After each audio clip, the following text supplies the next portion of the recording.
that the book emanates, and the way we take it further. It is widely said and believed that it's not a memoir, but an insider account of making of India's economic policy between 1979, when Montague returned home from World Bank, as he was there as a young professional, and between 2014. So these have been the formative years, and this is a substantial story of success.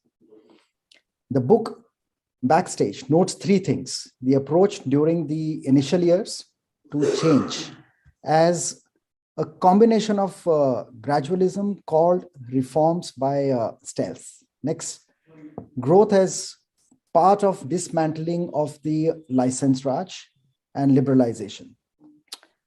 And number three, the first 6 years of Modi's government as beginning of a bang, beginning probably with a bang and ending with a whimper, as many people said. Yet the optimism that the book alludes cannot be ignored. It still serves as a cornerstone for India's future economic thinking. And today, we discuss the ideas for economic revival. The beauty of our panel is that we not only discuss and debate, but we also come out with actionable recommendations on each of the aspects of economic growth and revival that the book delves on to make it even more relevant.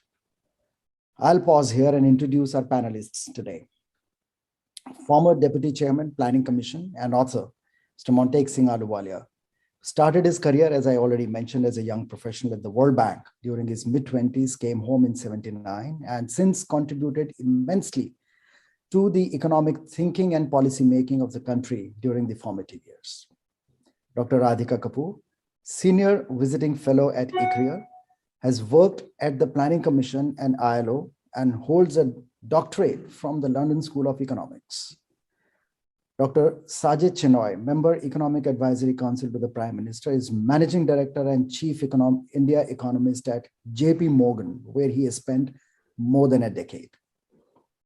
The moderator of today's show is Dr. Shruti Rajgopalan, Senior Research Fellow at the Marketers Center at George Mason University and a Fellow at the Classical Liberal Institute at NYU School of Law. She was earlier Associate Professor of Economics at State University of New York. Dr. Ashwini Deshpande is Professor of Economics at the Ashoka University. She's also the founding director of Center for Economic Data and Analysis at Ashoka. She's written two very important books on affirmative action and economic discrimination, in addition to a score of papers. Mr. Pradeep Mehta is the founder, Secretary General of Cuts International, a non-profit organization that works to provide poor with access to developmental opportunities. He's also worked extensively in the areas of regulation and competition. Dr. Vinay Sitapati is Associate Professor in Political Science and Legal Studies at Ashoka. Currently, he is at Princeton as Visiting Associate Professor in the Politics Department. With this, I welcome all panelists once again and invite Mr. Samir Kochar, author, reforms historian and chairman, Scotch Group, for his opening comments. It's such a pleasure to be amongst friends again. Montague, of course, I've done a fest trip of him. I've done a biographical film on him.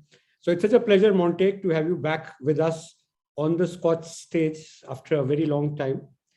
Ever since we've been quite busy. This is the third edition of the Indian Economic Forum, or India Economic Forum as we call it.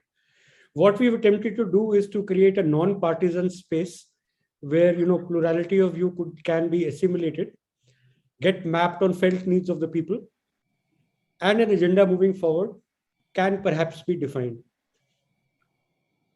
Our only prism is the people of India, and our only compass is the inclusive growth of India. When we say inclusive growth, I think what India really needs today is a job generative growth. It needs a spatially dispersed growth, and it needs an equitable growth. And anything that we say or do or moves that cause forward is something which is very close to us at India Economic Forum. India Economic Forum, the opening panel that we had last week managed to reach a consensus on the key challenges on the Indian economy and the contours of a possible solution. These now need to be converted to a strategy and an agenda to address. Montek, in fact, had written to me after the panel that where is the strategy? These are all, adjectives and problem statements. So I'm hoping that with his years of wisdom and the years of wisdom of so many others who've written these fantastic books that we are showcasing during the India Economic Forum, we would be able to find some possible solutions that work for this country called India. This panel is about economic revival, but economic revival for which economy? When you look at different points of views, you read different people, you look at what they're saying, you seem to be talking about a dozen different countries, not one India. And the thing that keeps you wondering is that, does Indian economy no longer have an inflation problem? Or is it an economy where paying for food is the biggest worry? Has Indian economy lost 20 million jobs during COVID, or 6 million more are being generated? Is Indian economy more equitable than it was, or is it where welfareism rules to an extent that rural India doesn't want to work? Once we are able to figure out which one of these is the Indian economy that we are dealing with and proposing to give prescriptions for, perhaps the ideas for economic revival can be worked out better, and debates like capex versus revenue expenditure settled with a little bit of more positive connotation, so to say. Fortunately, we have 64 most brilliant Indian economies or economists from across the world who are participating in India Economic Forum this year. And they would help us understand these issues and define these contours much better. As I said, we are non-partisan. And the reason why we're looking at books is because this is very important literature which no one buys and no one reads. Less people buy and actually even lesser read. So, somebody may be just buying it for decoration. So we picked up all these books, whether it's on public policy, whether it's in economics, whether it's in governance, and we've said that we will make LITFests out of these. And if Montek has written an 800-page book, could we convert it into a half a page of action agenda, depending on the wisdom of all of you? And that half a page of action agenda may be converted further to 3 slides. And, I take pride in my persuasive powers. I can keep chipping at it till I irritate you into acting. So hopefully that half a page document and 3 slides will move India from where it is, if it needs revival, forward. With that, over to Shruti. Thank you so much, Samir. And it's a pleasure to be here with all of you. I have read the book. It's not 800 pages long, but it is very, very readable. It's very enjoyable. Actually, it's not one of those boring technical economics or policy books. It almost reads like a thriller, may I say, if you're an economist. It's a page turner. It tells you exactly how these reforms happen. So, unlike Samir's prescription, this is one point I disagree with him. I recommend everyone picks up the book and doesn't wait for the 3-slide version. The way I would describe the book, Montek, I thought it was a memoir when I picked it up, but I soon realized that it's not. It's a little bit more of sort of a, journey of policy reform. It's almost like a travelogue, the way one thinks of reforms if you're actually in it, participating as professional economists. And one of the crucial things that I think is relevant today is when you start thinking about the 1991 reforms, there was a widespread agreement that, India's economic rates of growth are very low. And of course, there was a massive balance of payments crisis brewing and something had to be done. And the question was what? And you walked us through exactly how that came about. To bring us back to present day India, I just want to get your and then everyone else's quick take on what we think is the state of the economy. Are we in a similar state of crisis? And what is the one major policy reform that needs to be done to, sort of slowly bring us out of that state of crisis? So Montek, I'll request that we start with you. Thank you very much, Shruti. Thank you. Thank you particularly for saying such nice things about the readability of the book. So I won't resist the temptation to display the thing so everyone can see what the document actually looks like. So that's what the document looks like. And good luck to all of the viewers who want to actually read it. Now, you asked, I'm not going to go on about the book. We can go into various aspects later. I want to answer the specific question you raised, which is, are we in a similar kind of crisis? And the short answer is no. The reason for that is that when the 91 reforms were done, we were not in a situation, first of all, where there was a global turmoil. In fact, quite the contrary. The global economy was actually doing not badly at all. And more importantly, the intellectual consensus globally was very clear. We were the odd guys out. And it was, to me, amazing the number of people in the country who didn't seem to realize that we are the odd guys out. So I certainly saw my job through most of the 1980s to make the point that, listen, wake up and smell the coffee. And in a way, to his credit, I think one could say that Rajiv Gandhi saw the point even before he got elected, when he just stepped into the vacancy that was caused when his mother was assassinated. In his very first speech, he said, we must move India to the 21st century. And in one of his earlier statements in Parliament in February of 1985, he said that, look, how can India be competitive if we are working with systems which are 10 or 20 years out of date? Now, this is the first time ever that an Indian prime minister had said there's something wrong with the system. So quite frankly, people like me who believed there was something wrong with the system and had been talking about it were very enthused that, look, we're going to see a big change. But of course, that didn't happen. And that's just, Vinay can explain to us what caused that particular government to lose steam. But within 2 years, Rajiv Gandhi was completely snowed under, all kinds of other things. When at the end of his term, I think Avik Sarkar and Veer Sangvi interviewed him. He said, why were you not able to achieve so much? And he said, inexperience, which was, I thought, a very graceful kind of thing to say. And a lot of my friends abroad used to compare his performance unfavorably with Deng Xiaoping, who had done fantastic things in China. But experience explains a lot of that, because Deng had been in politics in China for 30 years. Within the Congress party, he had already been discredited once and then brought back. And he knew how to put people in power who would support him. Rajiv Gandhi clearly didn't have that experience. And then comes 1991, when we were hit by a crisis, in my view, almost entirely of our own making. True, the oil price went up because of Saddam Hussein going into Kuwait. But the real crisis was that VP Singh unleashed the Mandal agitation, which made people feel this place is really cracking up. The sort of students are burning themselves, this, that, and the other, and there was a loss of confidence. So the world was okay, which is not the case today, by the way, and there are two reasons about today.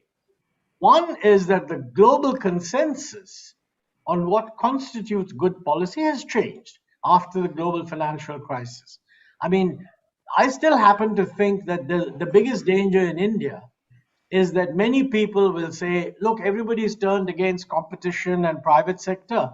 You're the only fellow arguing for it. I think we do need to discipline the private sector.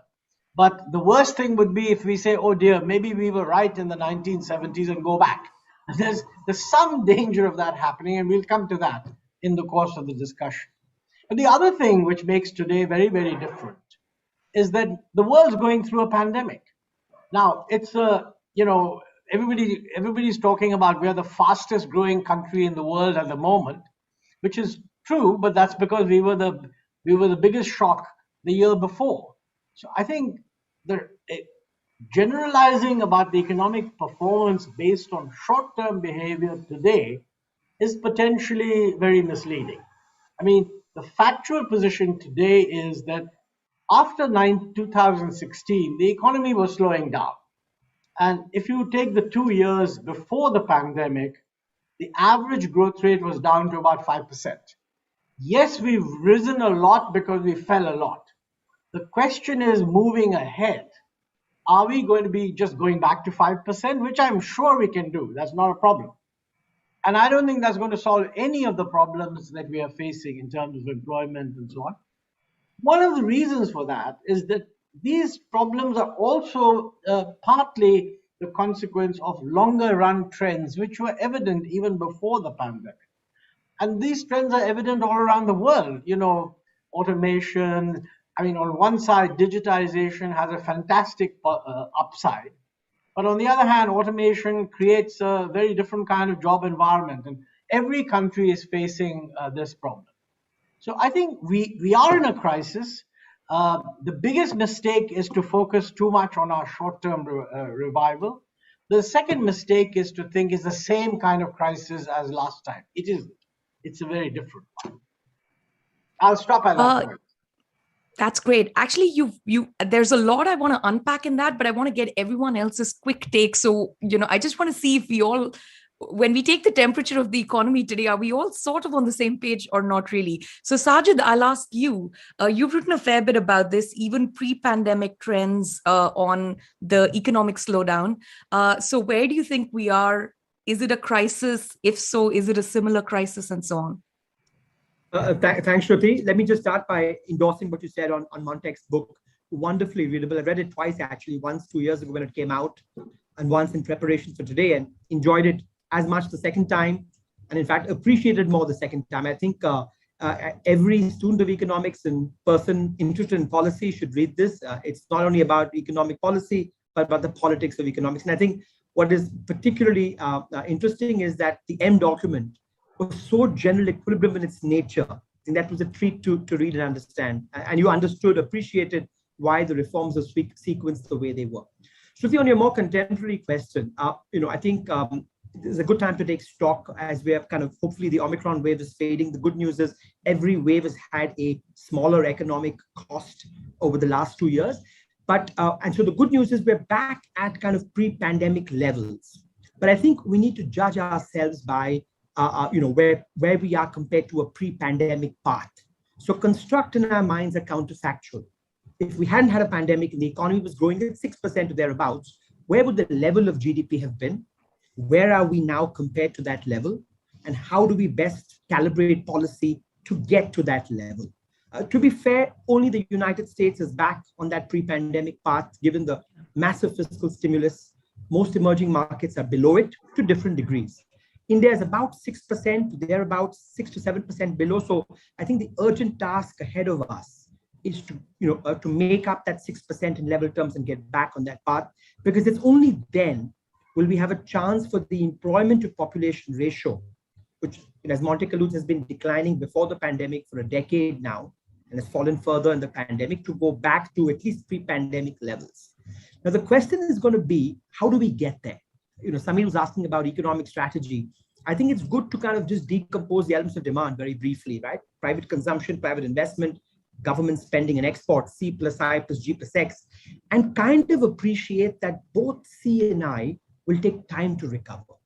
And this is happening around the world. Given the scarring to household balance sheets and to SMEs, we shouldn't be expecting a big boom in private consumption, which is why private consumption, in fact, has been the slowest driver of demand to recover. And that's entirely to be expected. I think more robust recovery in jobs will have to precede a private consumption revival.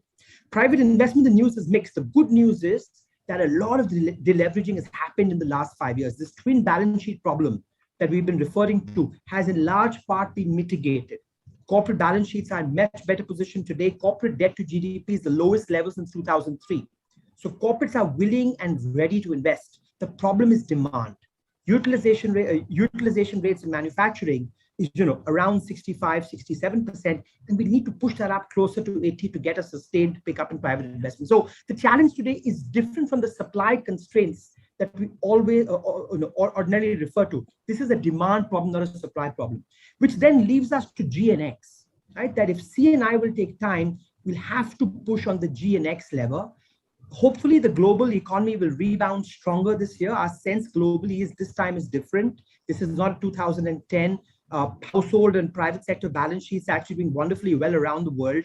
There's about 2.5 trillion in excess saving across American households. So we expect to see strong global growth in the coming quarters. So at least India's exports should get some cyclical lift, but that will need to be compounded by strong government spending. And, I'm a big votary of big public investment and big infrastructure spending, precisely because that's the kind of spending that in the near term creates the construction jobs that we need at the bottom of the pyramid. It's only when households have more confidence about permanent income prospects improving will behavior change and consumption pick up. So I think G and X will have to be the bridge that creates near-term growth before C and I recover. The challenge, Shruti, is compared to last year, the intellectual consensus is very divided now because the world has become a much less benign place. The Fed will be raising rates 5 or 6 times this year. Yeah. Oil is above $90 a barrel. India's public debt to GDP is close to 90. All of that would call for fiscal caution. So the intertemporal balancing act is how do you use fiscal policy to deliver more infrastructure spending, more public investment in the near term, and yet have a credible medium-term consolidation plan so that public debt remains sustainable and we don't spook bond markets for foreign investors. And therefore, I'll end by saying, if you ask me today tactically, what's the one reform we need to do? It'll have to be asset monetization, disinvestment, privatization, because that will allow you, that will give you the resources to do the extra spending on infrastructure, on health, on education that we desperately need in the near term, and yet allow you to bring your deficit down in a credible way in the medium term. But I'll stop there. No, that's really interesting because in the first round of reforms in 91, the way the fiscal space was maneuvered was by drastically cutting down a lot of the subsidies, right? And this time that doesn't seem to be quite the available playbook. Ashwini, I'll come to you.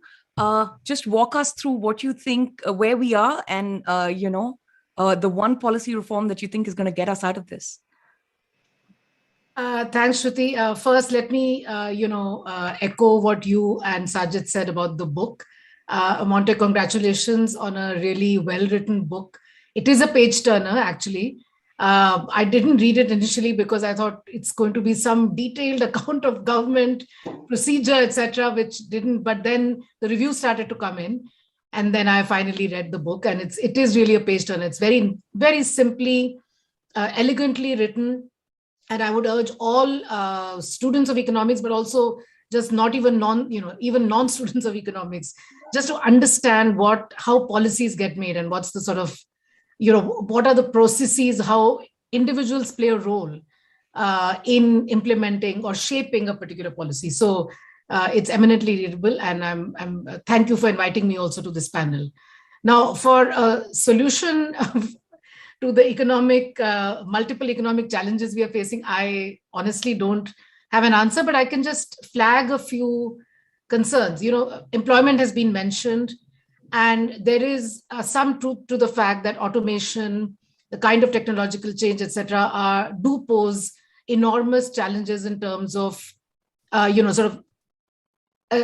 growth. Even if growth picks up, will employment pick up? Because the kind of technology that we'll probably rely on will not be labor intensive. But that being said, the fact is that India is a labor intensive economy. We have a tremendous human capital. We have potential. People talk about the gender dividend, the demographic dividend, etc. That is a reality. So how do you reconcile these two features of contemporary economies? And I think the one thing that didn't happen in the 91, post 91 reforms, and I think that can still happen, is focus a little bit on this sort of missing manufacturing sector. So if you look at the manufacturing sector, it's the problem of the missing middle. The World Bank has been talking about it for years. And it is true that you have the tiny SMEs, which are often just, literally micro enterprises with family labor, 4 or 5 people. And then, of course, you have the top corporate houses.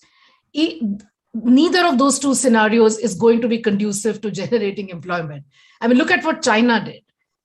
China's, the basic labor absorption strategy was through creation of rural non-farm employment, the small TVEs, that generate all these plastic thingies that we all use, I mean, so the fact is that this is not, heavily technologically challenging production, state of the art, kind of technology, automation, etc. This is use of human resources and where people live, which is rural India. For all our talk, we have to remember that our population is predominantly rural, whether we like it or not. And that's the truth.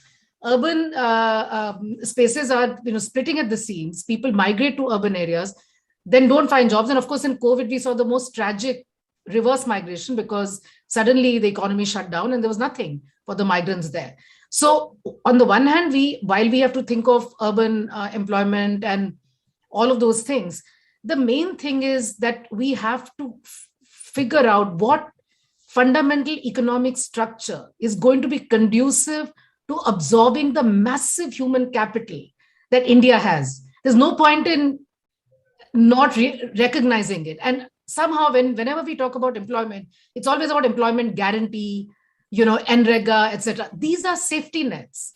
This we need when we don't get employment on a regular basis. So I think the conversation needs to shift from NREGA. I mean, NREGA is very good, by the way. I'm a big supporter of NREGA. And we do need that in case employment is not getting generated. But what is the economic structure that will generate good jobs for a variety of roles on a regular basis? Just the regular functioning economy generating jobs. And if we have a large manpower, and if that's our challenge, then that's our challenge. There's no point in wishing it away. We can't. And we've seen the consequences of high unemployment, youth being distracted for all kinds of, very, very regressive and dangerous purposes, threatening social stability. And that's not good for growth at all. So I think that's the central point that I would like to make. This is actually a perfect time to bring Radhika in, because Radhika, I imagine you have a fair bit to say about this specific problem of, the safety net is just that. It's exactly that. It's a safety net, right? How do we employ just massive number of people, ideally not in the informal sector, but in some kind of stable, manufacturing or services jobs? Thank you, Shruti, and thank you, Scott, for inviting me to be a part of this panel. It's truly a pleasure to be here. As all the other panelists have said, this is, truly a remarkable book. It provides such an impressive overview of the economic landscape over the last 4 decades. And I would say that this is not only essential reading for students who want to understand, the paths traversed by the Indian economy over the last 4 decades, but also for policymakers. And before I actually answer your specific question, Shruti, I want to say something about the book, which I found remarkably striking. As you go through the narrative around the reforms of 1991, what you see is that the Indian government, the people who were working behind this strategy, they had a very coherent and integrated strategy to move towards their objective. So the objective was very clear. You wanted a more market-oriented economy. You wanted greater participation in the private sector. You wanted more trade, more foreign investment. And it was understood that in order to achieve that goal, different arms of policy had to move together in tandem. So be it, your macroeconomic policy, your trade policy, your industrial policy, financial sector, all of this had to move together to work in a mutually supportive fashion. And this is what, to my mind, is missing in the discourse in India today. What we hear is that we want to be a $5 trillion economy by 25, 26. And the path we're using to get there is self-reliance or Atmanirbharta. And I'm sure we're going to be discussing a lot of that in this panel. And we believe that self-reliance or Atmanirbharta is going to generate productive employment for our youth. And, the problem, of course, youth unemployment has been something which has been brewing in the Indian economy for now decades. In fact, just a few weeks ago, I found this article, which was written by K.N. Raj in 1959, where he said that even back then, and this is before the NSS data came out, that youth unemployment had always been very high in India. And he said that, the future of India is going to lie in the quality of employment that we generate for its youth. So now in terms of, what the strategy should be, it's a little confusing when you hear different statements coming out, because what we understand is that, self-reliance means we're trying to lure foreign investors away from China and come and set up shop in India. We're giving them huge subsidies through the PLI scheme, which is worth almost 2 lakh crores. We are also increasing import duties while doing all of this. So we are trying to lure these people to come and produce in India for the Indian economy and for the external market. And concomitantly, we are raising import duties and going back to protectionism. So it's not clear how we can pursue a strategy of export promotion and import substitution together. Now we say that PLI is going to create jobs. Look at the sectors that have been selected in PLI. Now, apart from electronic assembly, which is fairly labor intensive and employment intensive, and which, by the way, is already suffering from a lot of problems because the people who've actually come up and set up factories in India are complaining about rising import duties and saying that they're not able to meet their production targets on account of those rising import duties. All the other sectors are highly capital intensive in nature. We're talking about things like advanced chemistry skills, semiconductors, solar PV modules. These are all sunrise industries. And it's not clear how these kind of industries are actually going to generate the jobs that India needs over the next 10 years. And this is where I think, we're somewhat taking a leaf out of East Asia's playbook.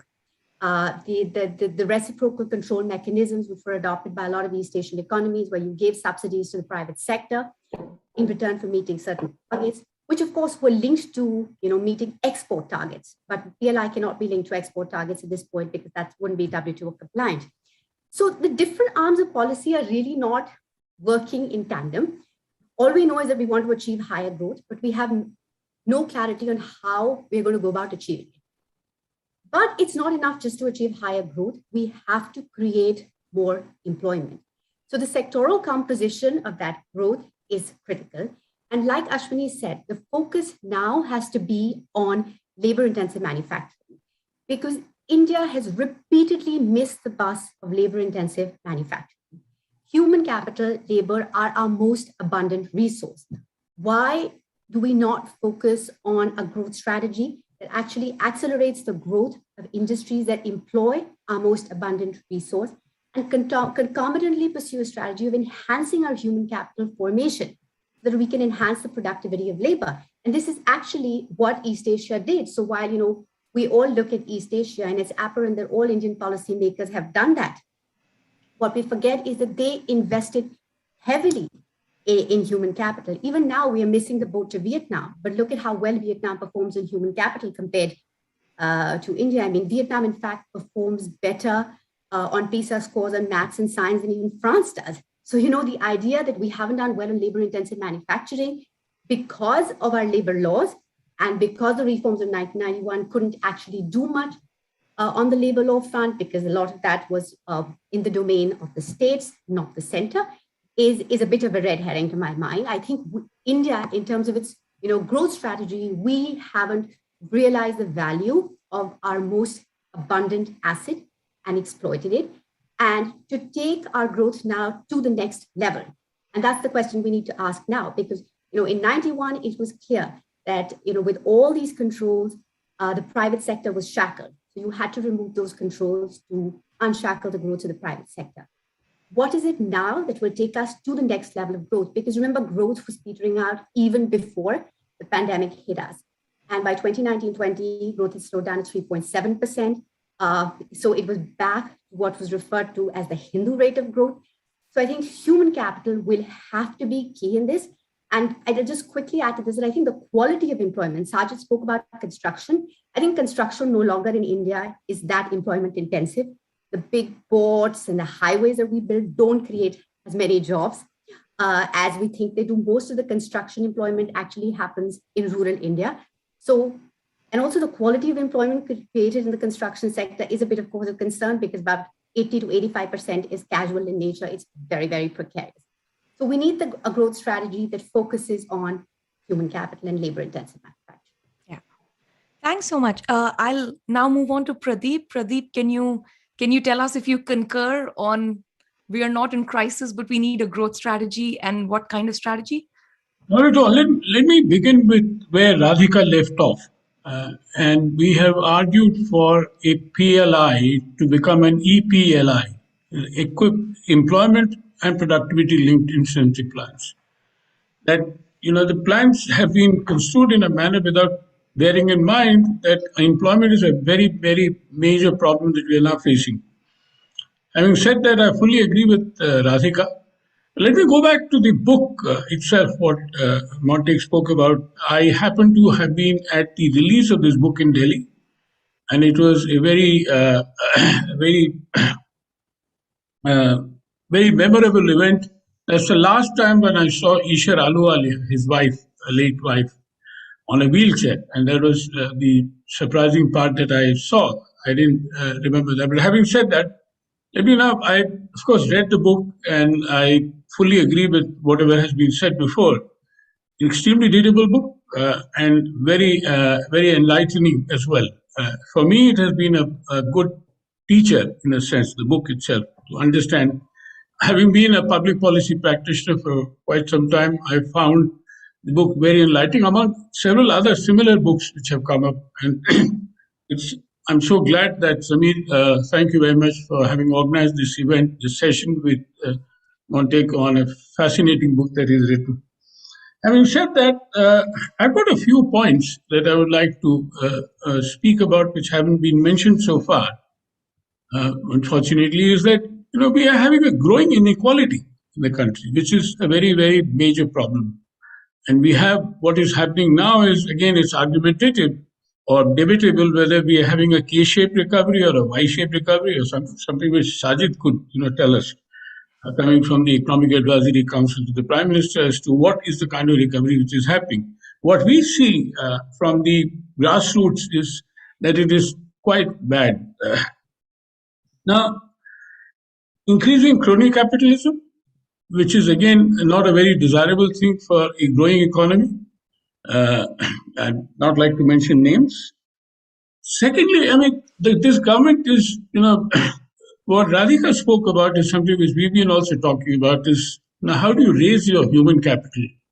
Now, this is something where again there is intertwined is the fact is that we require more strong federalism than what is happening today. If you want to build up human capital. So, if different states are progressing on human capital at different levels and different paces, then it is not very helpful for the country at all. Which leads on to the other point is that we require a very clear direction of understanding as to how do you ensure that cooperative federalism takes place.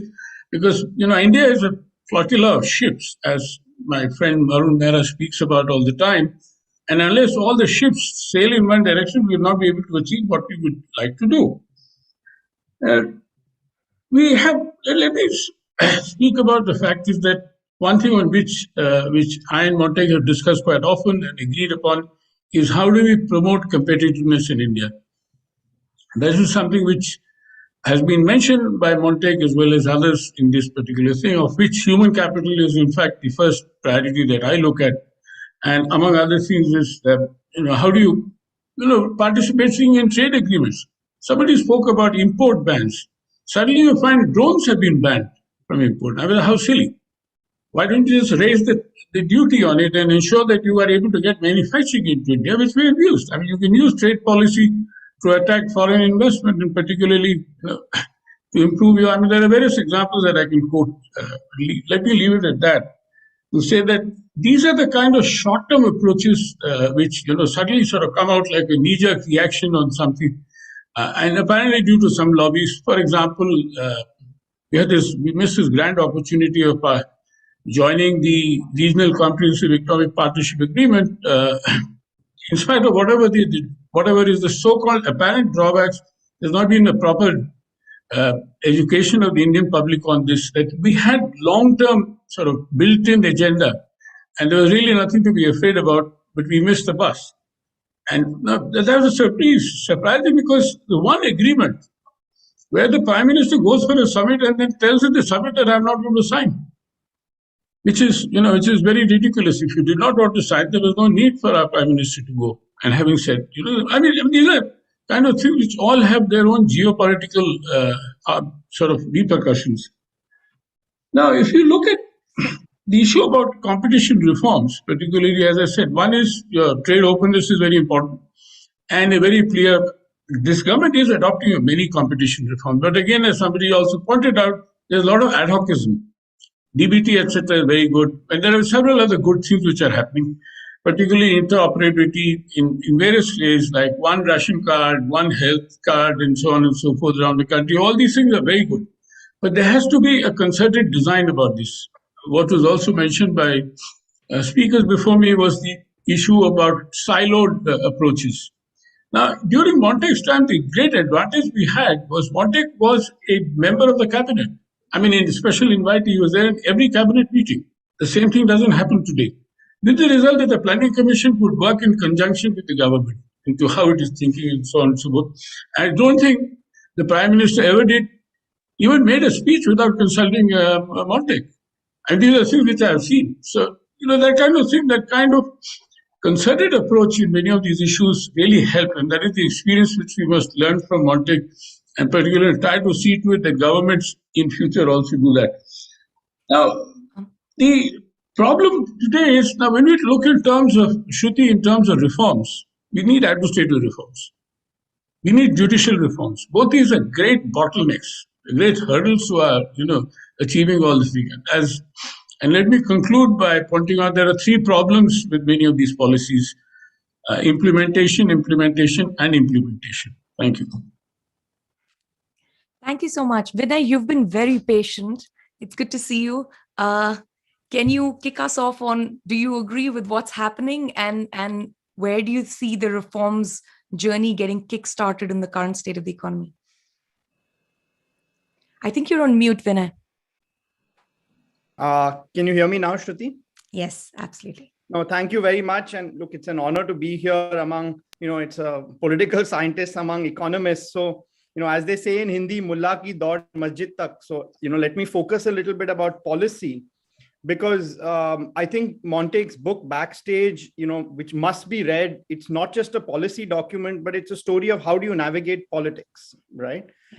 And, to me, the question, you asked, what is the nature of the crisis? And I think Montek was quite generous to this government by pointing to external headwinds, right? But what about the big internal headwind, right? Which is this government committed to focusing on economics over politics, right? And the way I see it, Shruti, the question for this government is this government Indira Gandhi in 1969? Or is this government Indira Gandhi in 1980, which is around the time Montek joins, right? Because in 1969, when Indira Gandhi is prime minister, the sole question she's asking is, how do I get the Congress back in power? I mean, how do I, Congress has declined in 67. How do I get it back in power? And to what extent is the economics subservient to my political ambitions, right? Now, by 1979, 1980, you see a different Indira Gandhi. And Montek in his opening speech also pointed out how Rajiv Gandhi himself says, look, there is a problem, right? He admits there's a problem. I think before that, Indira Gandhi in the early 80s also admits to it. You have the L.K. Jha Commission report, you have the P.C. Alexander report. So the system recognizes there's a problem. Does the system today recognize that there is a problem? So for example, many panelists have talked about a range of policy issues, right? For example, the need to spur demand, the problem of jobs, human capital, crony capitalism. But to me, the more basic question is the government today willing to listen to this? Or is the question the government is asking, what will it take to win Uttar Pradesh, right? Because if that's the question the government is asking, then these policy issues take subservience, right? Now, and it's not just Indira Gandhi and Rajiv Gandhi. If you look at the arc of Montek Ahluwalia in the book, it's amazing. Every prime minister since then, relies on his advice, across the political spectrum, right? He's also finance secretary for not just the Congress, but for the BJP and for the United Front, right? And it tells you that there's a certain consensus in the 90s and 2000s that economics should not be subservient to short-term politics, right? And I just wonder, with this government, are we back to Indira Gandhi in 1969? That's actually a great point and a great segue to where I wanted to go back into the book with Montek.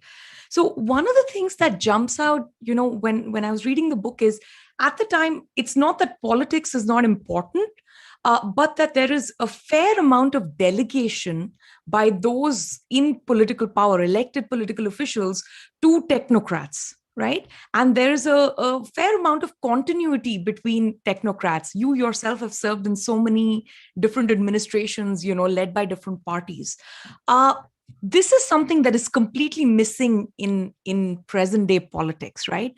So, to break this down further, when Pradeep was talking about decisions being made in silos, right? And Sajid talked about this kind of cohesive view from the M document. You get that because the prime minister trusts his various cabinet ministers, who then trust, the secretary of commerce and secretary of finance and so on. I don't see any of that going on, and I'm of course not an insider. So Montek, maybe you can walk us through what was going on then and what seems to have broken down internally, within governance in India now.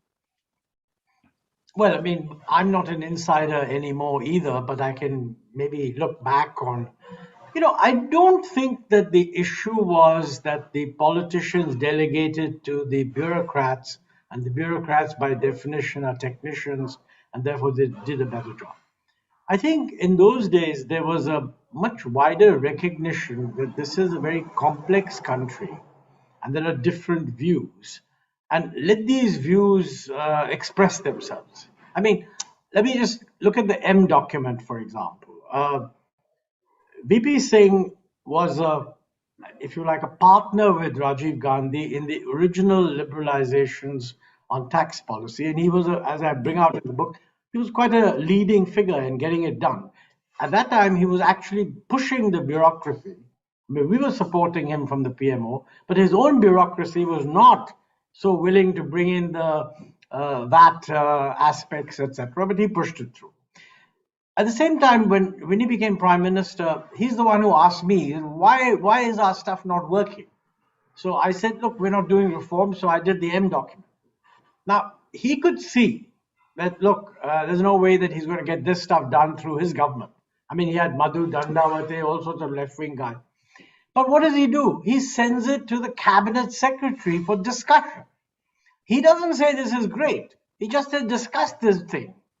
Now, when the prime minister sends a document, and everybody knew that it was written by me, sends it to the cabinet secretary, then everybody thinks, hey, listen, there's a lot of different kind of thinking going on, so let me say what I want to say. And it's not that everybody agreed immediately. There were different views.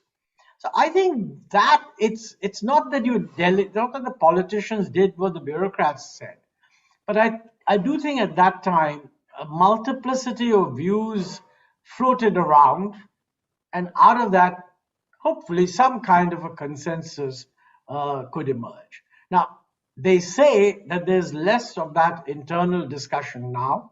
I have no way of knowing, being an outsider. I only read the newspapers. But if it's true, it's very unfortunate because we're running a more complex economy.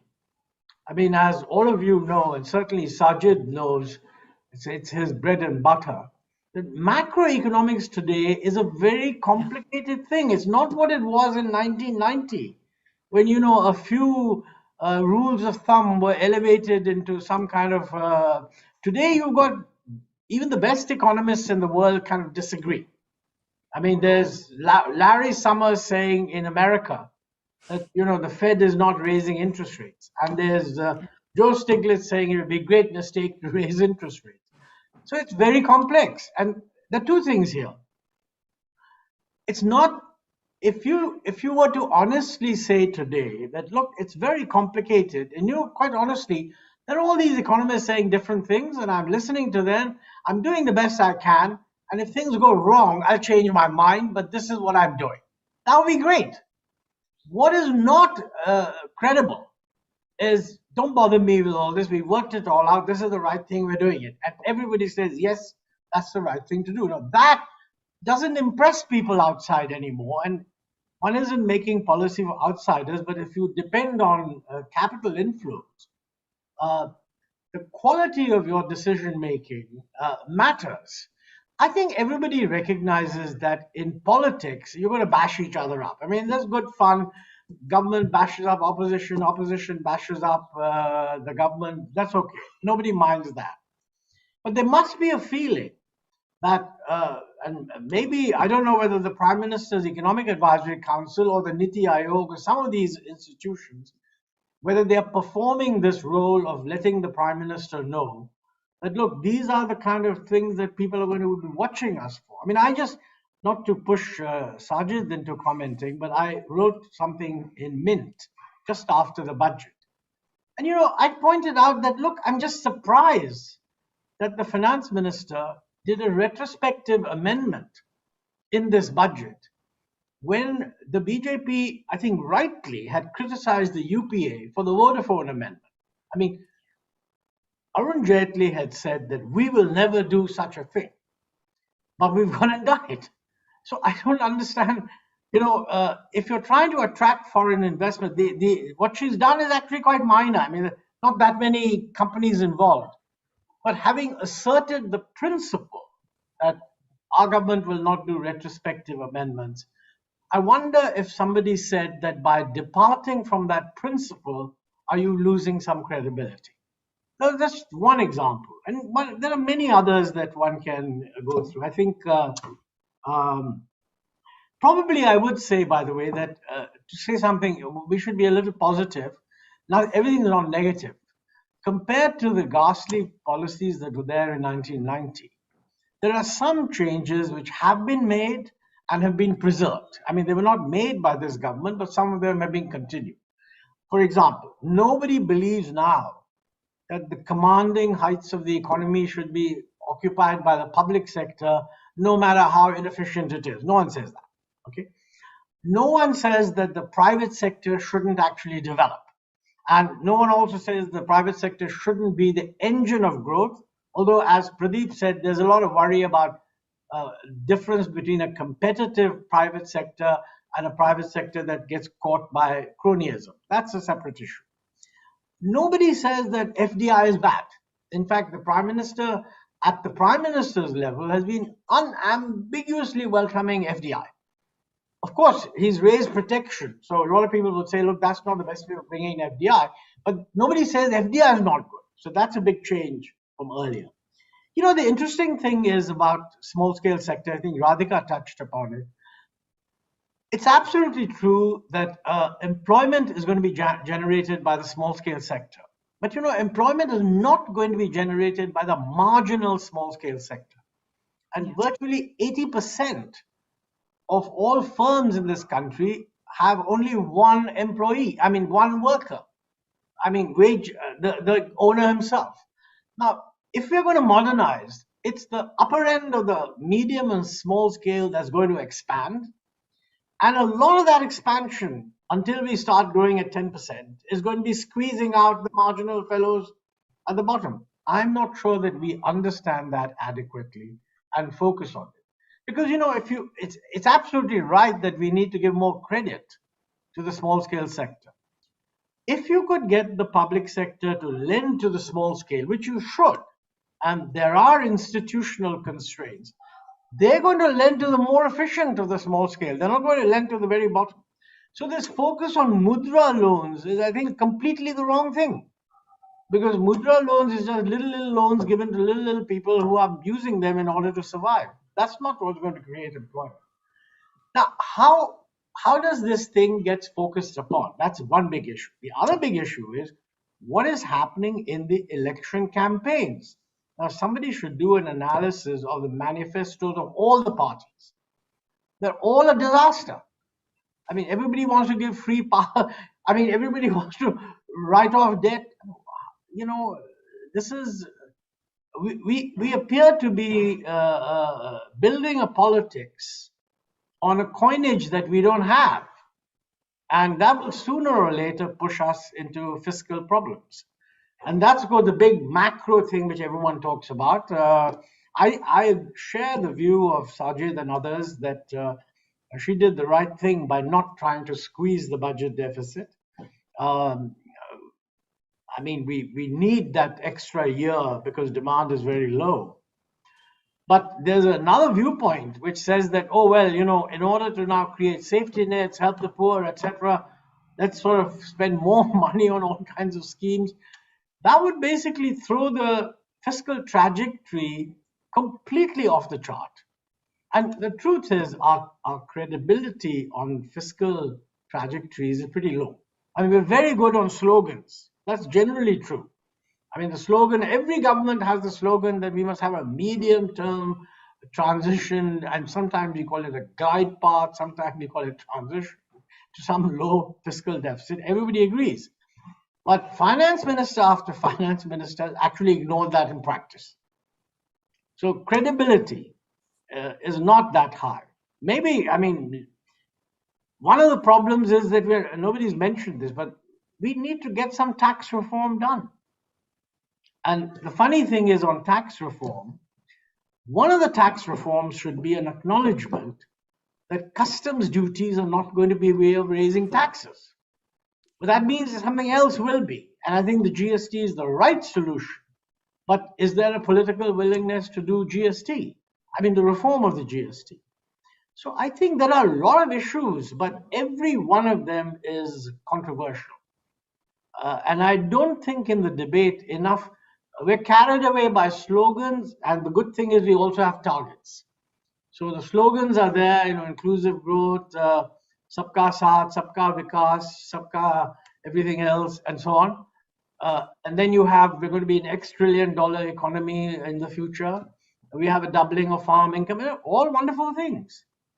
But what are the policies that will bring this about?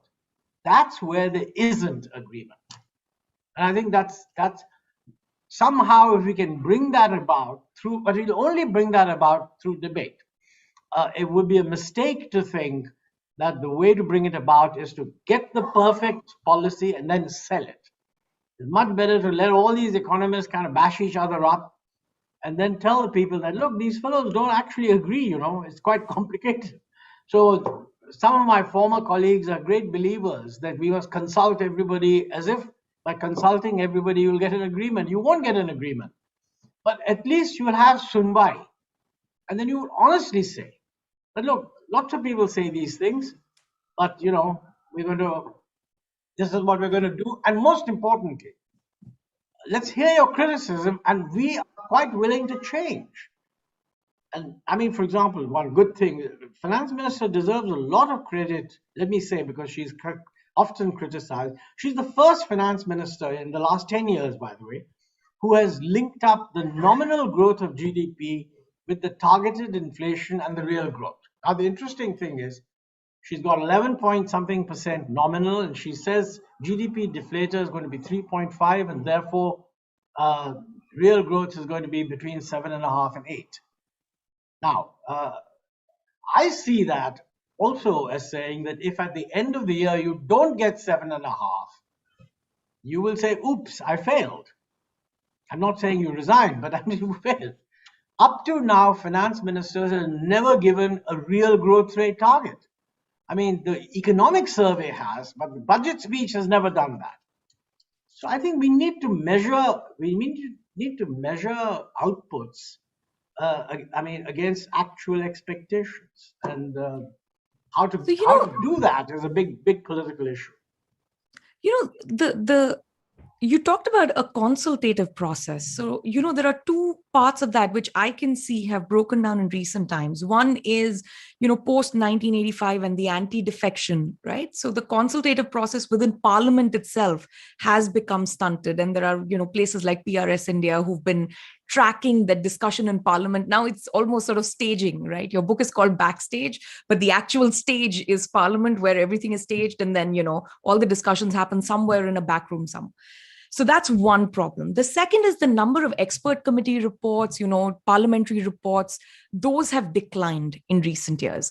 A lot of the consultation that you talked about in the late 70s and 80s, which eventually led to the 91 reforms, they were these massive reports, whether it is talking about decontrolling cement or talking about opening up trade, well thought through expert committee reports. So that's another piece of the puzzle that's missing. So the question I would put out to the rest of the panel is, what has substituted these two consultative processes, which have completely broken down in India today? Is this happening in the PMO's office? Is it happening at the finance ministry? Is it happening at all? I don't want to put Sajid in a spot, but whoever thinks there's a comment here can just jump in.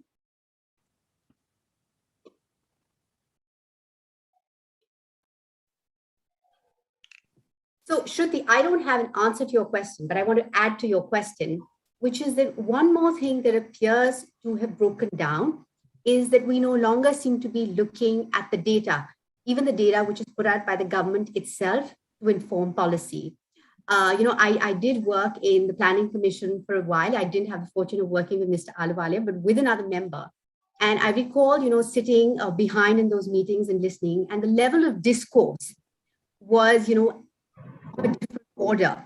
It was just very intellectual, and it was also data backed.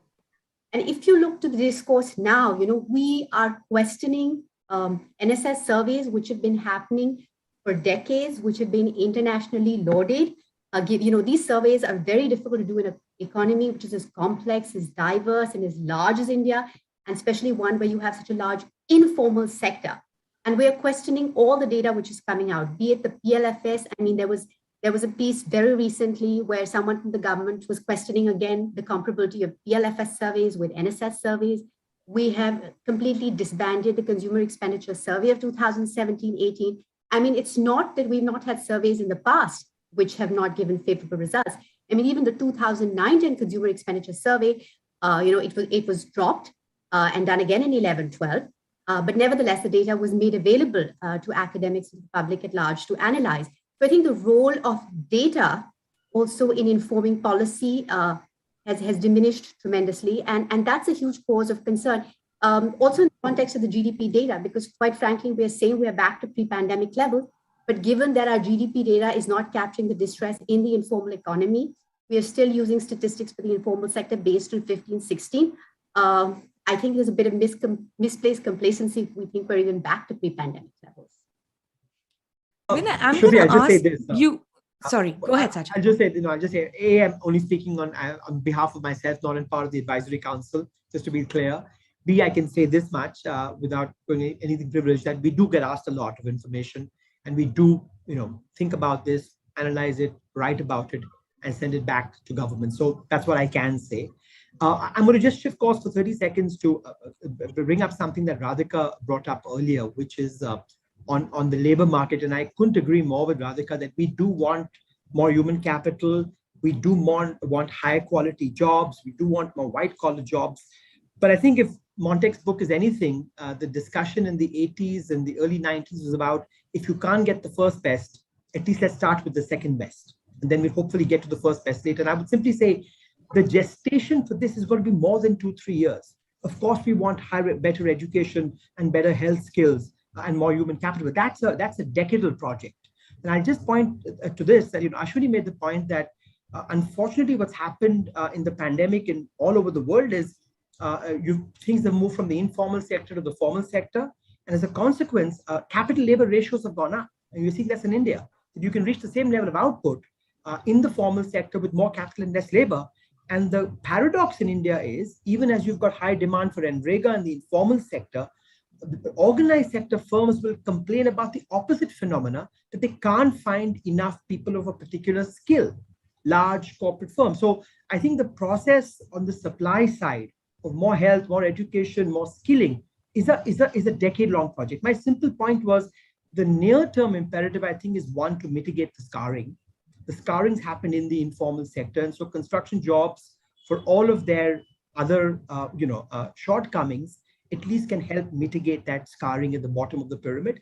And I will say that, even though I completely agree, even in construction and infrastructure has become more capital intensive, there's a recent paper by the RBI, well, not so recent, that still shows that compared to other kinds of interventions, infrastructure still has a relatively labor intensive approach. So it's very much second best, because the first best is going to take time. Vinay, I wanted to bring you in because you've actually carefully studied at least 2 prime ministers and how the sausage is made, right? How much does temperament matter right at the top? Like, what are the factors that really matter right at the top to bring about the kind of consultation that Montek was talking about? That, there are obviously different points of view. Current macro situation is way more complex. not just within India, but also globally. It's difficult to get agreement. How do we think about what the role of the Prime Minister is? Well, I would say that, and I think Montague's book attests to this, that there are three criteria which I think matters hugely, in terms of the quality of the Prime Minister, right? I think the first is an ability to listen to other people. And Montague, just spoke about it, that ultimately, Prime Minister can take whatever decision she or he wants to take. But, do you realize that India is a complex country that, and that, most importantly, economics is an expertise area, right? That it's not about gut instinct, but, it's an expert area and there are multiple experts. And, I could pick Narasimha Rao as a good example here. He was the subject of my first book. Which was, he knew he didn't know economics. He was he knew welfare schemes very well. That was what he had done in Andhra Pradesh. And so he was willing to listen, right? So he made it clear that he wanted PC Alexander as, he asked PC Alexander, that he wanted, I think, Mr. Patel as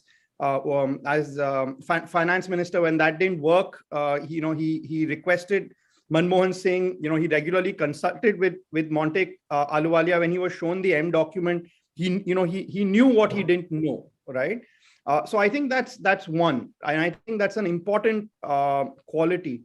The second quality I think prime ministers have and need, when if you look at which prime ministers are able to put on economic growth, is, are they willing to accumulate political capital, right? Either with the voter or with parliament, and then expend it to protect economic policy, right? That's basically the idea. Or do you see economics as a tool for populism, right? Or you get political capital from elsewhere, and then you shower it on your planning commission, on your finance minister, I have this exchange in my second book where Atal Bihari Vajpayee is asked about this is with regard to disinvestment of Centaur, if my memory serves. And he's asked, he said, look, this may, this will go to the Supreme Court. This may be an issue, right? And all he does is he turns to Brajesh Mishra, who's his principal secretary, and he says, Pandit ji, hum dono to jail nahi jayenge na. And then that's all he does, right? And then he turns back and he says, go ahead. And I think that's an important second quality that, by the, what Sajid just pointed out, the argument for second best is often because the first best, the best option is politically controversial, right? But sometimes even second best has political costs, right?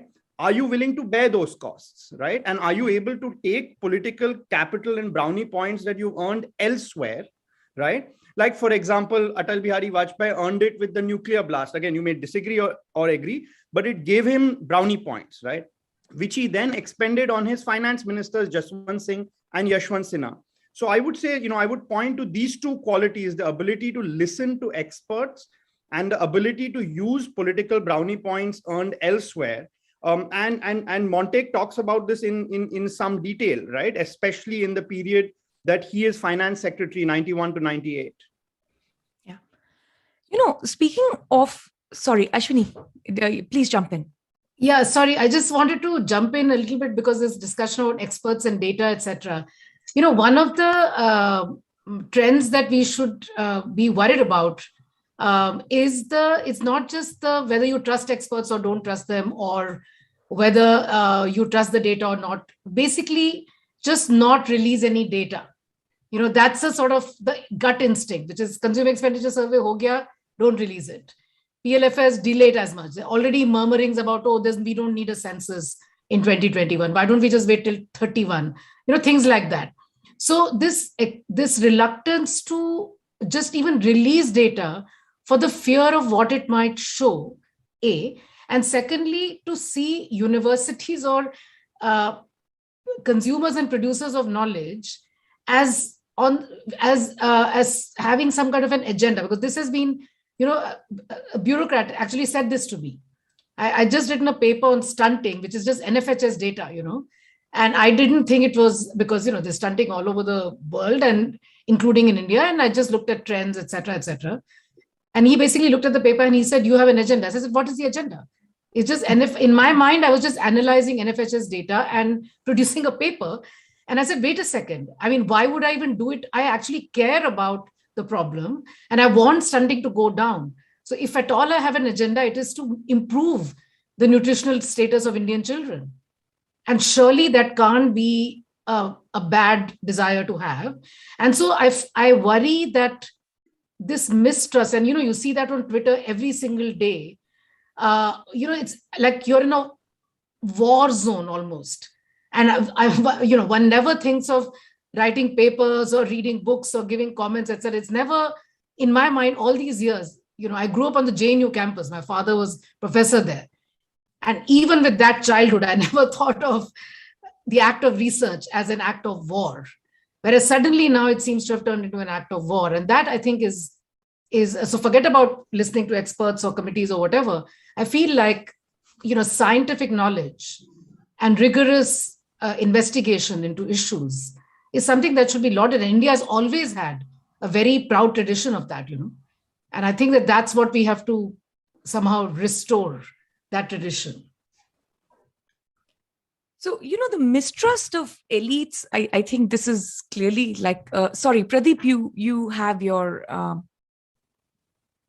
I think you're on mute, Pradeep.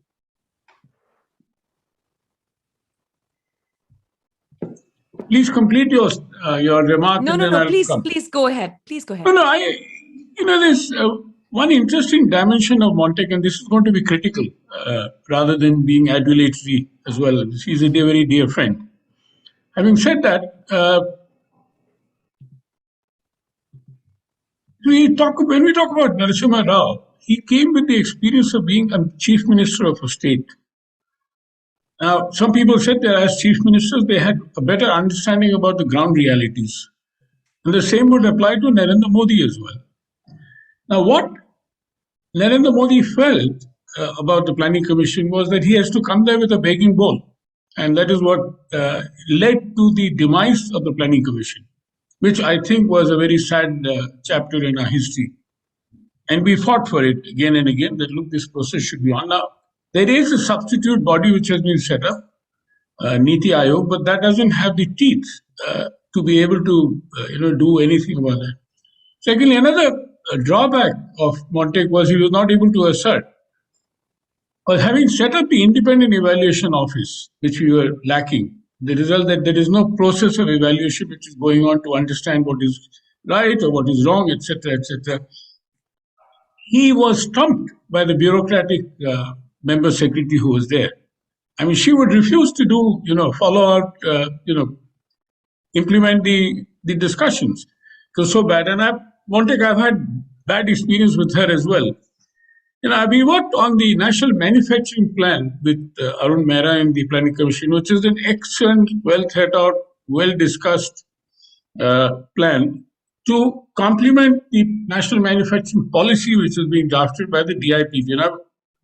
There's a National Manufacturing Policy and a National Manufacturing Plan, which comes through a very vigorous consultation process. Here again, I'm looking at the vigorous, the lack of, this kind of siloed approach. The National Manufacturing Plan only appears on the Planning Commission website. It doesn't come on the National Manufacturing Competitiveness Council's website, despite of the fact that Arun Mehra was also a member of the NMCC, and question which I asked him. So the kind of siloed approaches which existed there, now National Manufacturing Plan itself, which I think is an excellent blueprint for us to be able to, to revive the manufacturing sector in India, if in case somebody wishes to have a look at it, you have to dust off the cobwebs.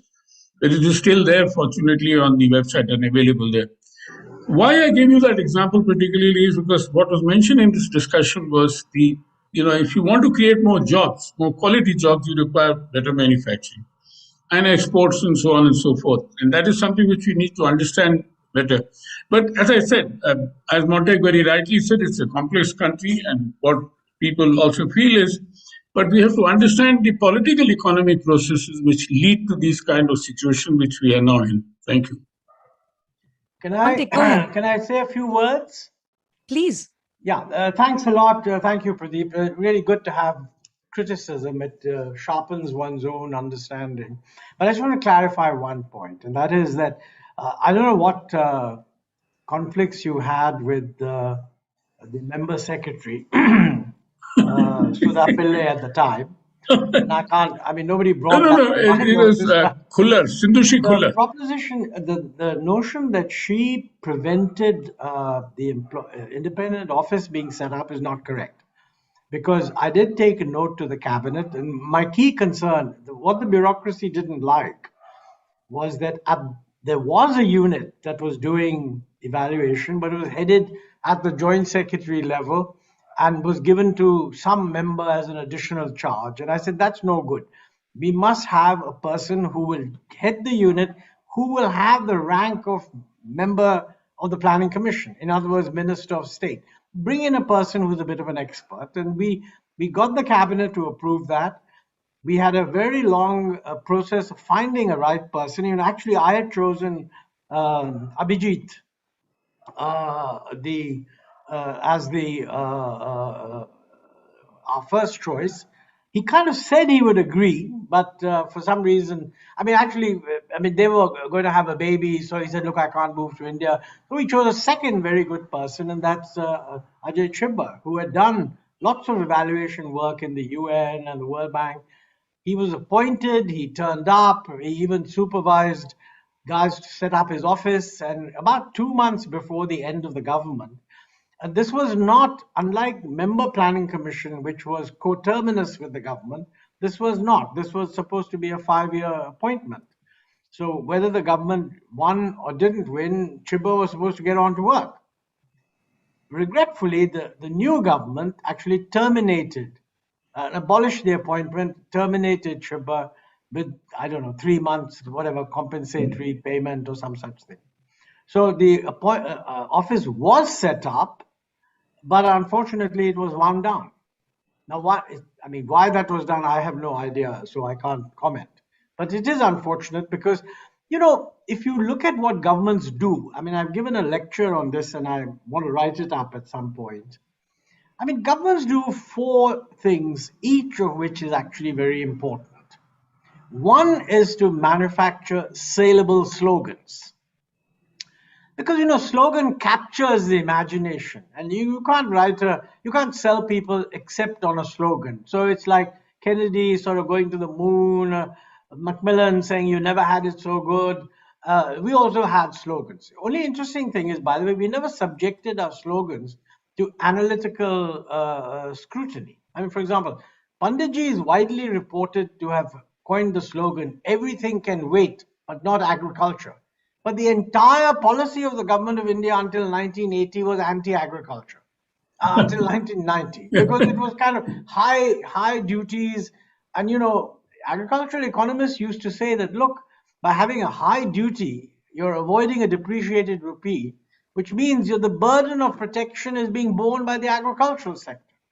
So one thing is, when you have a slogan, for God's sake, there is a logical relationship between the slogan and the end result. We don't do enough of that.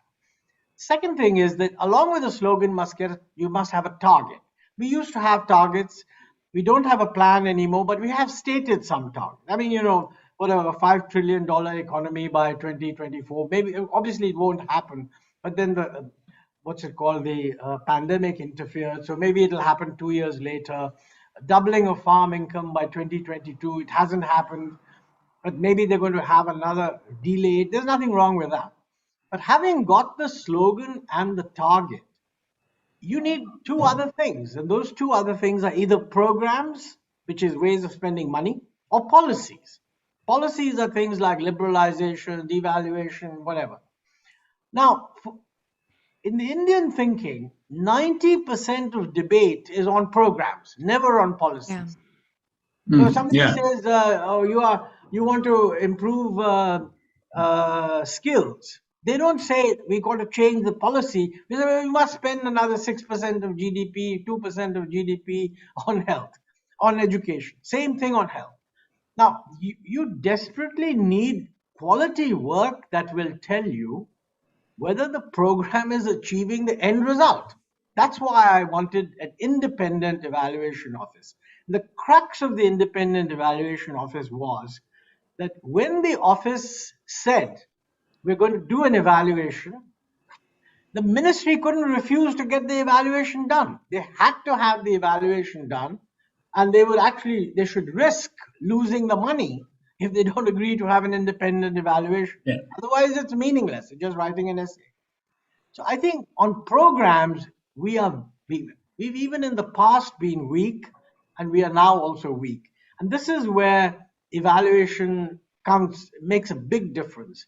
Yeah. You know, for years we've known that, for example, the Swachh Bharat, the Nirmal Gram Yojana, we said, oh, we must put up toilets. The entire focus was on putting up toilets. Nobody bothered to check whether they're being used. And when independent surveys were being done, at one point people found there were innumerable problems. Like people didn't like having a toilet right next to their own home. You know, they felt it sort of slightly polluting. So they had the thing built, but they used it to store grain, never used it for a toilet. And if you don't have water, what's the use of a toilet? So these things can only come out when there's evaluation. But the bottom line is, I don't think the center should be doing this. It should be left to the states. And this is the central thing about cooperative federalism, and it's tough. I mean, even during my time, the ministries, they were totally opposed. They said, look, if you just give the money to the states, they'll waste it. And the general image, these are wasters, they'll just do some fuzzy thing. No assumption that if a politician, no assumption that, if a chief minister's got a lot of money to do something, he will be judged by his end results. And if he's wasting, the political process will say, a lot of waste is taking place, a lot of corruption is taking place. The idiotic presumption that a bureaucrat in Delhi can tell whether it's being wasted or not, that is beyond belief. Because they have no idea. And, I don't think we've solved that problem at all. Because at the moment, states have too little money. I mean, the Finance Commission did Venu Reddy did a good thing. He sort of said 50% of the tax revenue should go to the states, which is good. But what the center has done is they got rid of a lot of the central schemes that were also sending money, which is okay, because the share of tax revenue is unconditional. This thing was conditional. But over time, a lot of cesses have been imposed which are not shared. So the actual degree of sharing of central revenue has actually shrunk as a percentage. Now, look, this is the crux of whether we can get to the issue of the capacity to do things. I think Sajid wants to say something, so I'm going to stop. Yeah. Well, sorry, Shruti, thank you for it. Just to connect a couple of dots here. Montek spoke about the importance of policies, but also how complex the macroeconomy is, and to lay this out in about 60 seconds, right? So the important difference between now and what happened in the 1990s is then one could argue the state was too intrusive. We wanted a larger role for the private sector, more competition for the state to go back. But the intellectual consensus has changed after 2008. Given the level of scarring that we're seeing around the world, fiscal policy is being rethought, right? From what's happening in the US to different parts of the world. So the challenge for a country like India is going to be, how do you actually improve and focus and in some cases increase the role of the state in the immediate aftermath of the post-pandemic world? We spoke about more infrastructure, more public investment. There's a learning loss from kids not being in school for 2 years. What role should the state governments and the center be playing over there? What should we be doing in terms of reimagining healthcare? But the complexity is going to be, well, how do you have more, how do you increase fiscal scope at a time when public debt is 90% of GDP? The current account could be 2.5% of GDP because oil is approaching $100, right?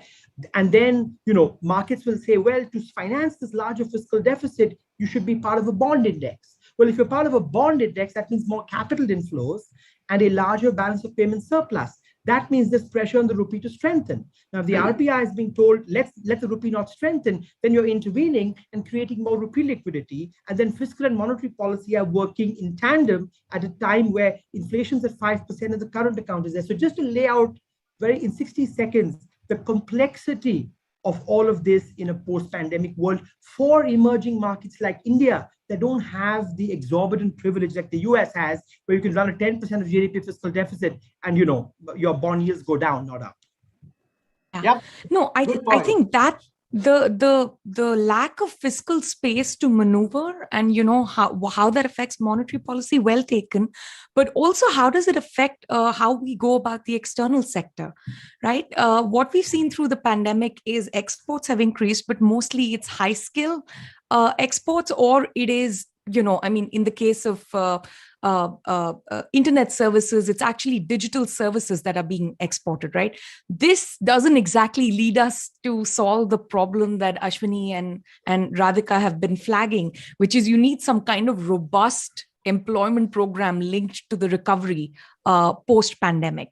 And meanwhile, instead of more trade openness, we're also moving towards more Atmanirbhar Bharat, right? It doesn't seem very cohesive, even the Atmanirbhar Bharat.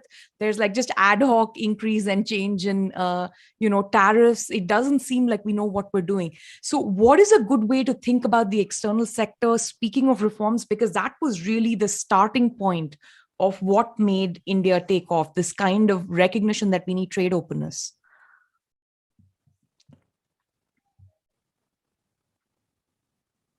Sajid, I guess I'll start with you. You're the expert on this. Well, I've already spoken too much. So I'll just keep it short. Let me make the blanket point. No emerging market in the world has grown at 7 or 8% for a decade, like India needs to grow without strong exports. So that's just a given, that we will not be able to get 7-8% growth without very strong export growth.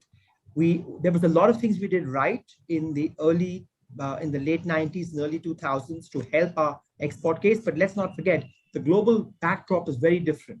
That was a period of hyper-globalization, right? And we kind of plugged into the global engine and we got 17-18% growth in real growth in exports over a decade.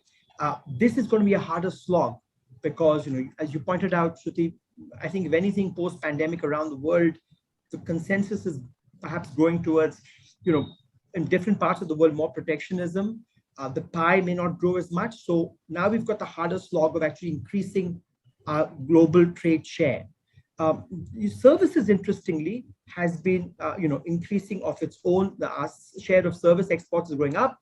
And I think post-pandemic, given this whole digital adoption, I think our IT sector is very well positioned to exploit that. So I think I'm very hopeful about, what would deem to be non-tradable services becoming tradable, whether it's education, whether it's health, and for India to exploit that.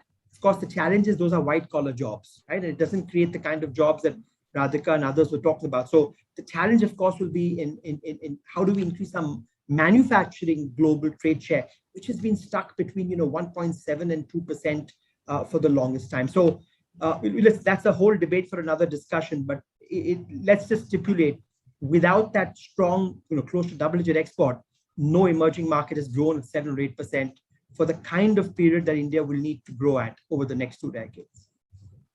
Ashwini, Radhika, we have just a couple of minutes left, but I want you to quickly come in on this. Yeah, I'll just tag on to what Sajid said.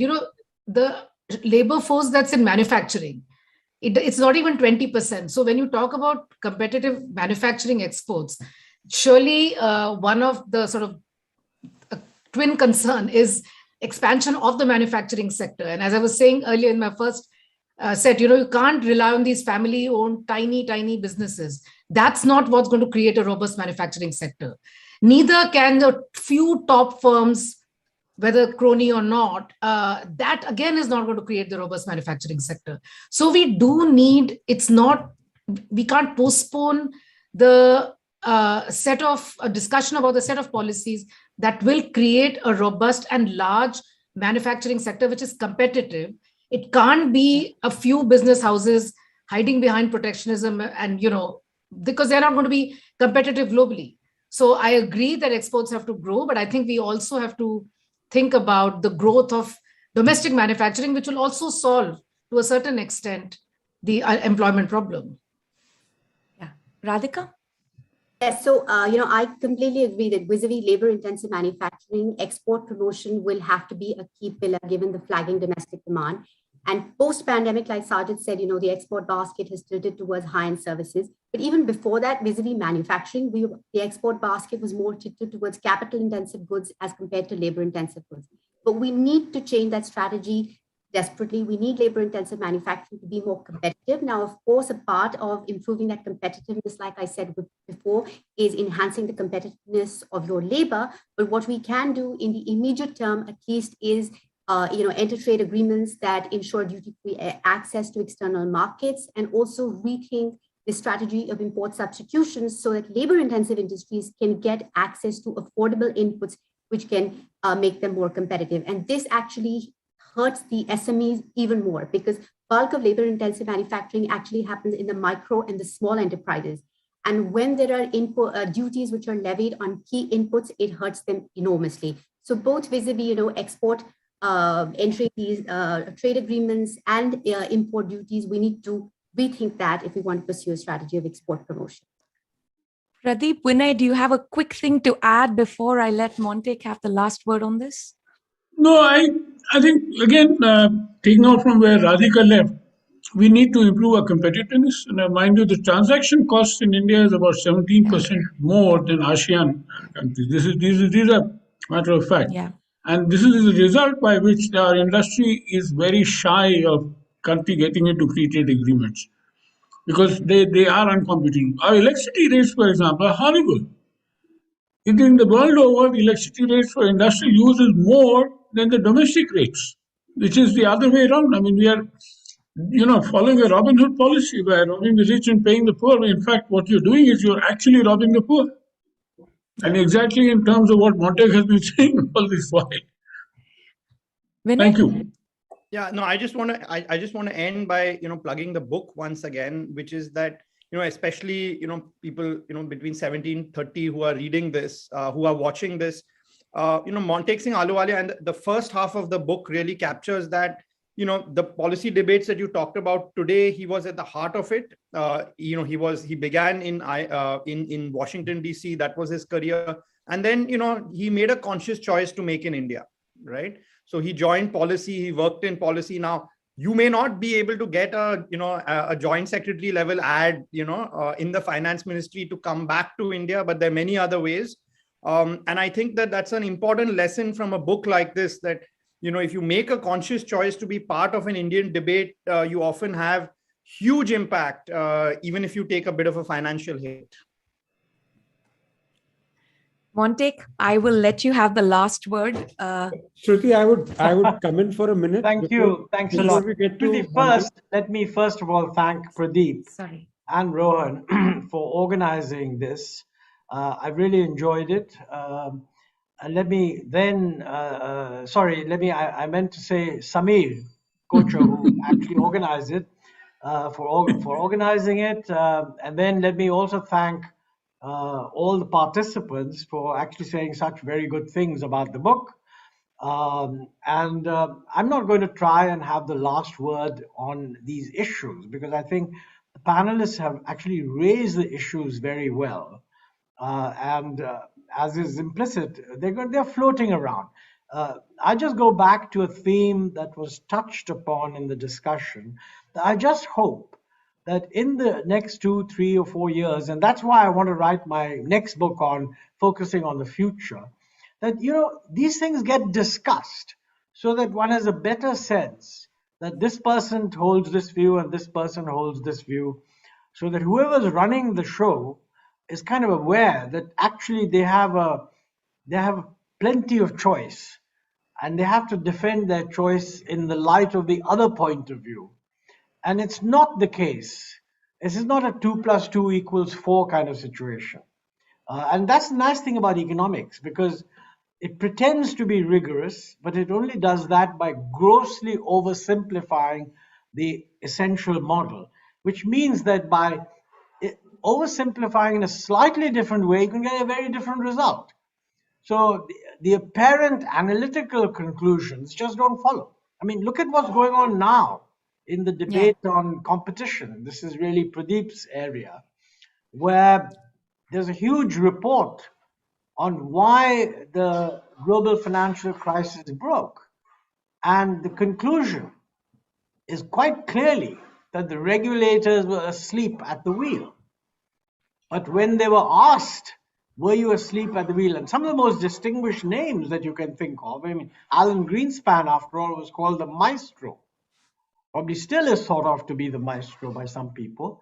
I mean, clearly failed to see that the system was being subjected to enormous risk. And the only known person, by the way, who actually said that is our very own Raghuram Rajan, who was described by my good friend Larry Summers as a Luddite for having said that. So economists are famous for insulting each other and being very feisty.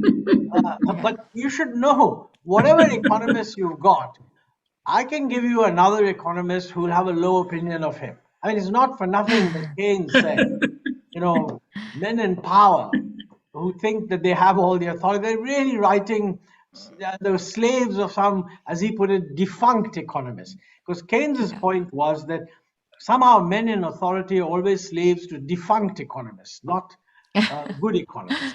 How to find out who's a good economist? Look, by the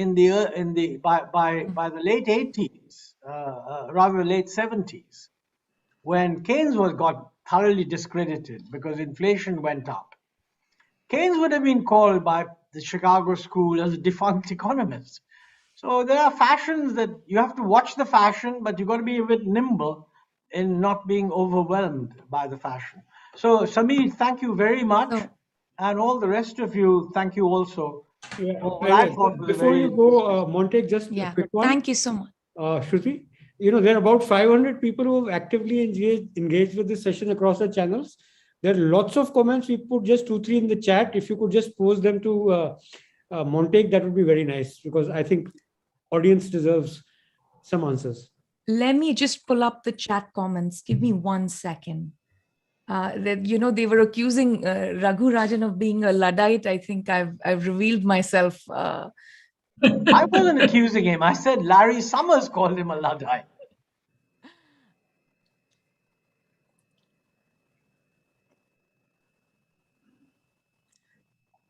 So one of the interesting questions is, can economic reforms and political strategy run in parallel in today's context? I assume that's relative to the context of the book, Montek. No, quite clearly they can. But, you need much greater education of the public. I mean, for example, I find many politicians say that, the farmer has a huge problem because he's in debt. But the same fellows say that we should give him more credit. So they never ask the question, what is the criterion of whether the debt is unsustainable?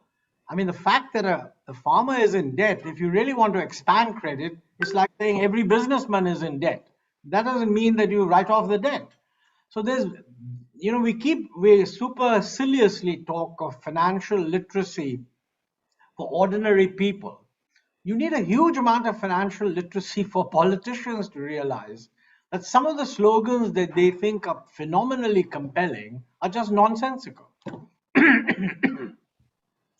Another interesting question is on disinvestment. So Sajid started us off with, we really need some disinvestment and privatization basically to raise money, right, for the kind of fiscal expansion that the government is hoping for. One is, to what extent can disinvestment help revive the Indian economy and bridge this fiscal gap?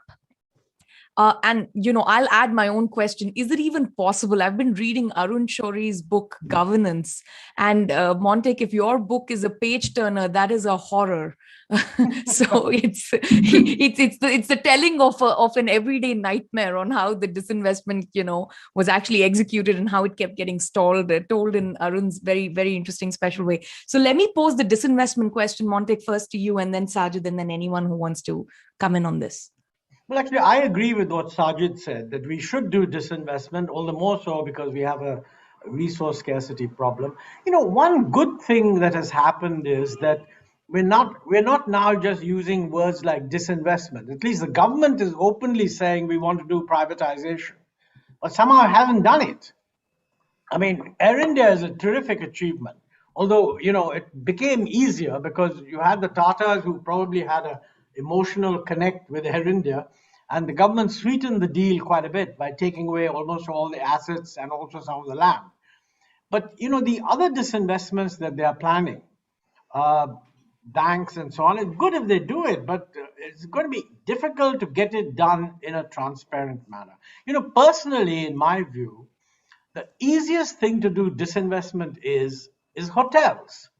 So I don't see why we don't disinvest. Nobody in his right mind would mind a public sector hotel becoming a private sector hotel. It's a competitive area, and that would be the simplest thing to do. But anyway, the fact is that this is another area where there's a consensus now.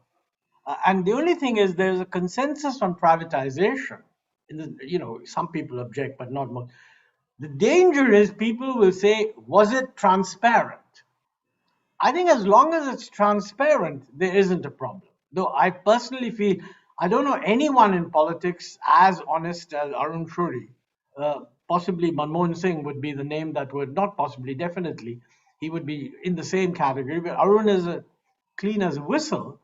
And the fact that he got caught up with all this is obviously a huge disincentive to anyone to do the same thing. And particularly, I mean, he's after a politician, but for a civil servant, I mean, getting involved in these things amounts to basically saying, if you're charged, it'll take 10 years. And during that 10-year period, you won't have any useful job and you won't get promoted. So why on earth would anyone want to do disinvestment under those circumstances? Or, I mean, privatization. Disinvestment is easy because you're just selling some shares. And the market price of those shares is known, and it's easy to determine what is a good price. Sajid, do you think, disinvestment and privatization can get us out of the fiscal hole that we seem to find ourselves in? Shruti, not entirely. I think there is stopgap arrangement for the type of tax reforms that Montek even spoke about that was needed back in the 1990s. And just to quickly clarify, I think what's good is the fact that at least there's a consensus now that privatization needs to happen. Yeah. The tactics will change. Overnight we're hearing LIC, there might be a 5% disinvestment. And maybe we should go in small steps, and that will be more politically acceptable. I'll leave the tactics for another day, but at least strategically, that will fill the gap in the next couple of years. At some point, we can't get away from more fundamental tax reform, not just on the GST, in terms of simplifying it, broadening the base, possibly pushing up rates at some point, not now, but 2 or 3 years from now, back to what was considered the revenue neutral rate, but also the direct tax code. We need a roadmap over the next 3 years for the DTC, take away the exemptions, bring down the rates, broaden the base.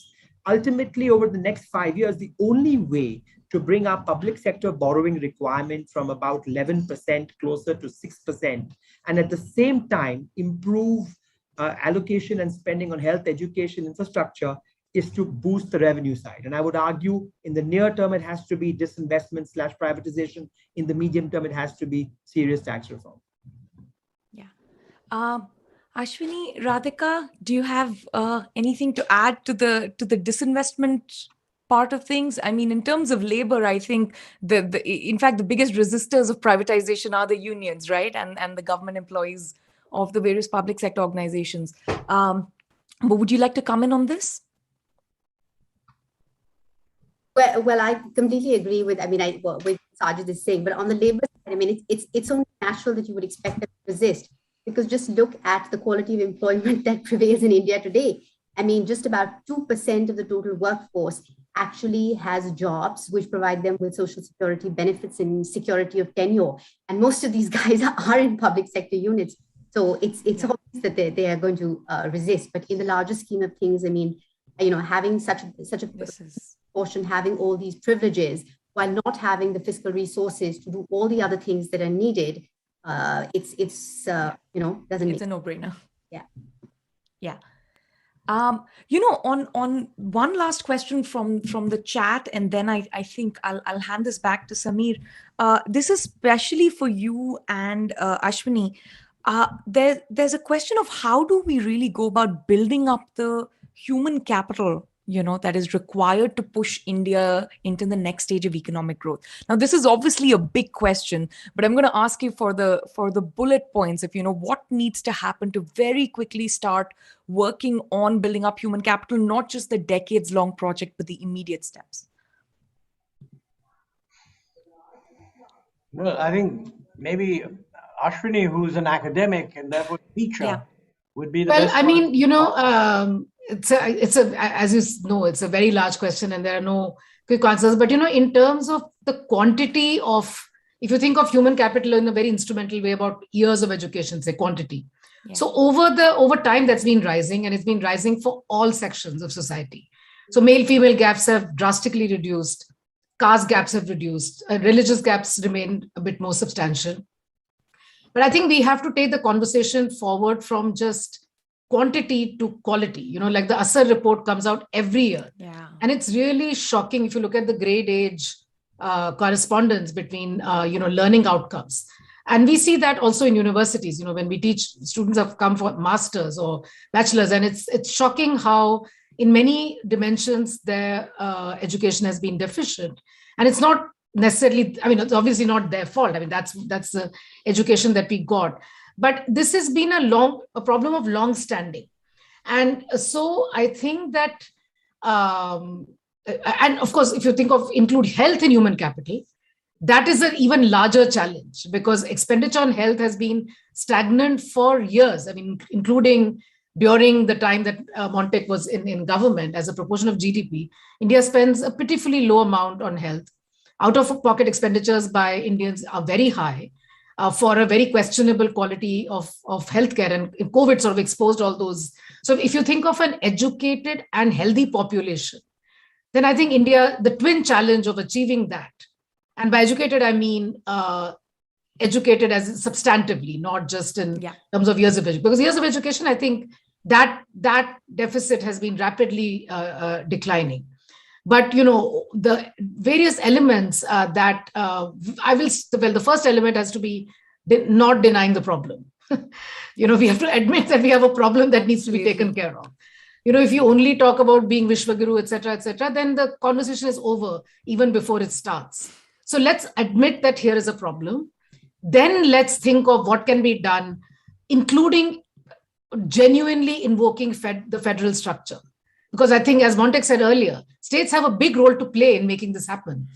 And so I think it's a twin challenge of federalism as well as recognition of the problem. But I will say, first things first, let's not deny the problem, let's admit it. And then let's think of what needs to be done. And respect scientific opinion. I think that's another huge challenge now that we are facing. So, yeah. I think on the recognition, to be honest, it's well recognized. Actually, it was one of the earliest slogans we had, because if you go back to Jawaharlal Nehru's speech in the Constituent Assembly welcoming independence, he said that the big task before us to overcome poverty, ignorance, and disease. Now, we did do a lot on poverty because that was what most economists understood. But ignorance and disease was there, right there in August 14, midnight of 1947. Now, True. You mentioned, the problem really, one problem is that health is actually a state subject. Education has become a concurrent subject, but the instrumentalities for delivering it all at the state level. So one has to come to the conclusion, if we are a democracy, which we are, that the people of India don't care. Otherwise, why is it that no chief minister is being held responsible for the awful results of ASER in the different states? They don't feel that that's whereas, for example, clearly doles, freebies, that's a big thing. But getting good health and good education doesn't pay politically.